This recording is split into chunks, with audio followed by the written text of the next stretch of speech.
ஒருத்தி ஒருவனை நினைத்து விட்டால் அந்த உறவுக்கு பெயர் என்ன? காதல்.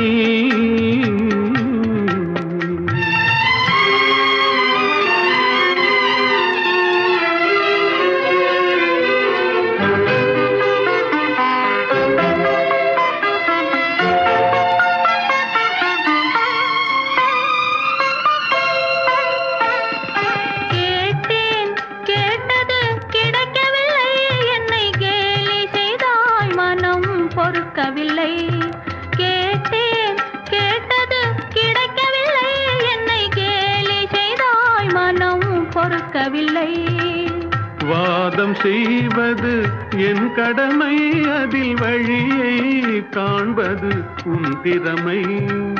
வாதம் செய்வது என் கடமை.